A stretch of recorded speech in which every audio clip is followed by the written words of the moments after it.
नमस्कार दोस्तों and welcome back to my channel जहां आपको मिलता है सिर्फ और सिर्फ एंटरटेनमेंट। और आज मैं लाया हूँ एवेंजर्स असेंबल का थर्ड इश्यू। तो यार वीडियो पे नए हो तो वीडियो को लाइक कर देना और चैनल को सब्सक्राइब कर देना। और साथ ही मेरे चैनल पर ज्वाइन बटन स्टार्ट हो गया है तो आप वहां से ज्वाइन कर सकते हो। और उसी के साथ अब आप मुझसे व्हाट्सएप पर जुड़ सकते हो जिसका लिंक मैं आपको डिस्क्रिप्शन में दे दूंगा। तो यार पिछले इशू में आपने देखा कि कैप्टन अमेरिका और उसके एवेंजर्स घोस्ट ऐप को रोकने जाते हैं जो असल में रेड घोस्ट के कारण बने थे। इसलिए एवेंजर्स उन्हीं घोस्ट ऐप को रेड घोस्ट पे छोड़ देते हैं और फिर वे सारे ऐप्स को मुक्त कर देते हैं। तो वही दूसरी ओर सरपंच सोसाइटी कुछ कांड करने में लगे हैं, लेकिन इसी बीच कुछ जाग गया है और वो न्यूयॉर्क आ रहा है। तो अब आगे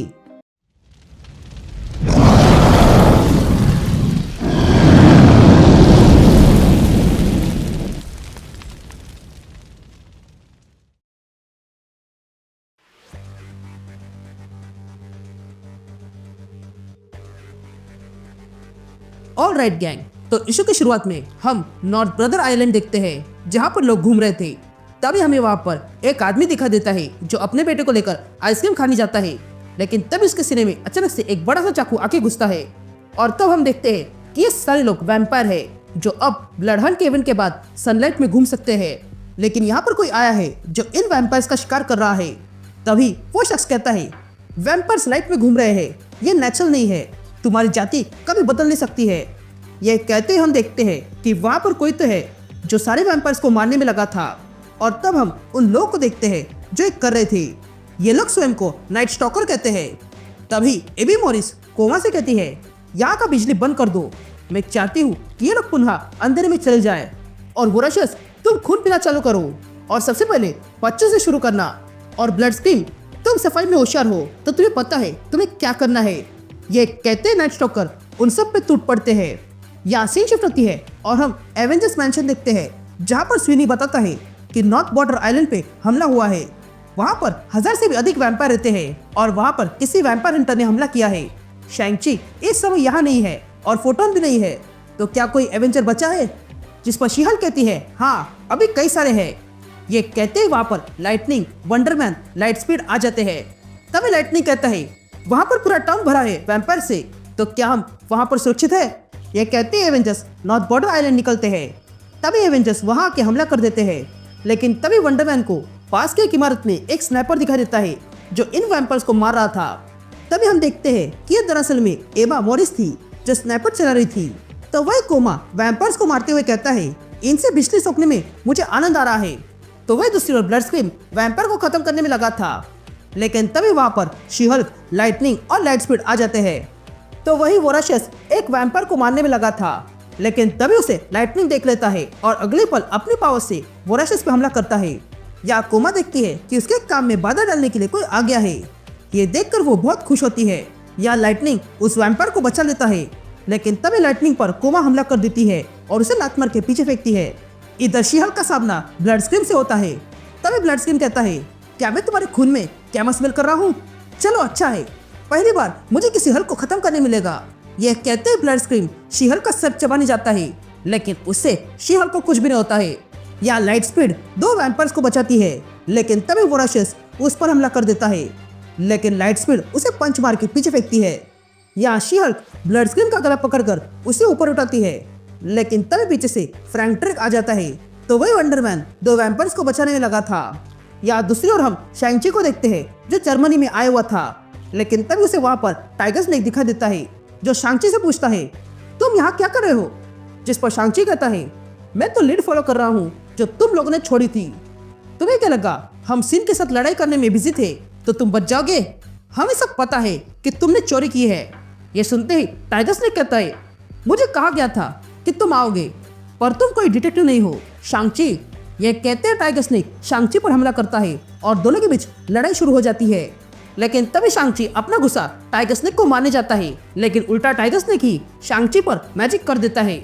ये देखकर शैंग-ची रुक जाता है और कहता है ये तुमने क्या किया? जिस पर टाइगर स्नेक कहता है तुम्हें टाइगर स्नेक ने काट लिया है। ये सुनते ही शैंग-ची को गुस्सा आता है और वो अपने रीछ से टाइगर स्नेक पे जबरदस्त हमला करता है और उसे पीछे फेंकता है और कहता है ये राउंड 1 था, अब मैं जा रहा हूँ। ये कहते शैंग-ची वहां से टेलीपोर्ट हो जाता है। इधर कोमा लाइटनिंग को काट लेती है क्योंकि उसमें से बहुत अधिक बिजली निकल रही थी। तो वही वोराशियस लाइट स्पीड पे हमला करता है और कहता है तुम गलत लोगों से पंगा ले रही हो। यहाँ ब्लड स्क्रीम शी हल्क की आंख में उंगली डालता है जिसके कारण शी हल्क कमजोर पड़ गई थी। तभी वहां पर फ्रैंक ड्रेक आता है और शी हल्क को शांत रहने को कहता है, लेकिन तभी ब्लड स्क्रीम फ्रैंक ड्रेक को ही पकड़कर शी हल्क पे मारता है। यहाँ एबा मॉरिस स्नाइपर से हमला कर रही थी, लेकिन वो सारी बार वंडरमैन अपने ऊपर लेता है और वहां के वैम्पायर्स को बचाने लगता है और फिर उन्हें बचाकर एक कोने में रखता है और फिर अपनी पूरी ताकत से उस इमारत को तोड़ देता है जिसमें एबा मॉरिस है। लेकिन एबा मॉरिस अब भी जीवित थी और वो अपनी मशीटी लेकर बाहर आती है और अगले पल अपनी मशीटी वंडरमैन के सीने में घुसा देती है, लेकिन उससे वंडरमैन को कुछ नहीं हुआ था। और तब वो उस मशीटी को बाहर निकालता है और कहता है अच्छा ट्राई था। लेकिन तभी कोमा वंडरमैन पर हमला कर देती है। यहाँ एबा मॉरिस ये देखकर पुनः मशीटी उठाती है, लेकिन तभी वंडरमैन कोमा को जोरदार गोली मार के पीछे फेंक देता है। यहाँ लाइट स्पीड एक औरत को बचाती है और फिर से वेरोसिस को मारने जाती है। तो वही फ्रैंक ड्रेक देखता है कि ब्लड स्क्रीम ने उसी के पैर का इस्तेमाल किया था शी हल्क को मारने के लिए। ये देखकर फ्रैंक ड्रेक बहुत कमजोर पड़ जाता है, लेकिन तभी ब्लड स्क्रीम शी हल्क के बाल पकड़कर उससे अपनी ओर खींचता है। लेकिन तभी फ्रैंक ड्रेक ही ब्लड स्क्रीम पर गोले चला देता है जिसके कारण शी हल्क आजाद हो गई थी। यहाँ ब्लड स्क्रीम ये देखकर फ्रैंक ड्रेक को ही मार डालता है। इधर एबा मॉरिस वंडरमैन को पुनः मारने आती है, लेकिन तभी कोमा को कुछ होने लगता है। ये देखकर कोमा कहती है ये क्या हो रहा है, जिस पर लाइटनिंग कहता है तुम्हें लगा कि तुम मेरे अंदर की ऊर्जा खींच रही हो, लेकिन जब तुम ऐसा करने गई तब मैंने ही तुम्हारे अंदर से ऊर्जा खींच ली। यह लाइट स्पीड आसमान में जाकर बड़ी तेजी से वोराशियस पर हमला करती है जिसके कारण वो भी खत्म हो गया था। यहाँ वंडरमैन एबा मॉरिस का हाथ पकड़कर उसकी मशीटी छीन लेता है और कहता है एक और बार सोच लो, तुम्हें ये बहुत महंगा पड़ सकता है क्योंकि यहाँ पर जितने भी लोग हैं वो तुम पर गुस्सा है और वो कोई अवसर नहीं छोड़ेंगे तुम्हें मारने का। जिस पर एबा मॉरिस कहती है कि ये वैम्पायर्स जीने के लायक नहीं है और वैसे भी तुम मुझे पकड़कर क्या ही सजा दोगे।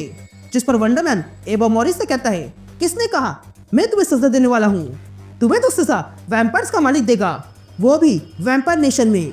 ये सुनते ही एबा मॉरिस डर जाती है। अब कुछ देर बाद हम हॉकाई को देखते हैं जब कैप्टन अमेरिका से कहता है अब तक हमारा सामना घोस्टेप और स्लेयर साइंटिस्ट से हुआ है, मुझे लगता है कि हमारा सामना अब सर्कस से होगा। तभी वहाँ शांची आता है। तभी कैप्टन अमेरिका शांची से पूछता है तुम्हारे हाथ को क्या हुआ।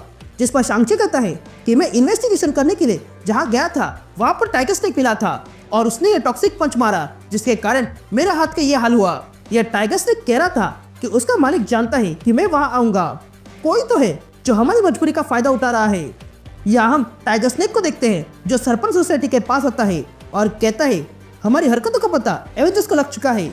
जिस पर बूमस्लैग कहता है ये लोग रुकने वाले नहीं है, इसलिए हम ही उन पर हमला करेंगे। लेकिन तभी उन्हें वाइपर की आवाज सुनाई देती है जो वहां पर किसी को लेकर आई थी और तब वाइपर कहती है तुम लोगों को चिंता करने की आवश्यकता नहीं है, ये हमारी आखिरी चोरी होगी क्योंकि अब हमारे साथ एक और शख्स जुड़ चुका है और वो है टाइटैनोबोआ। ये कहते हैं हम टाइटैनोबोआ को देखते हैं एंड दैट्स इट। ये इशू यही कंटिन्यू होता है।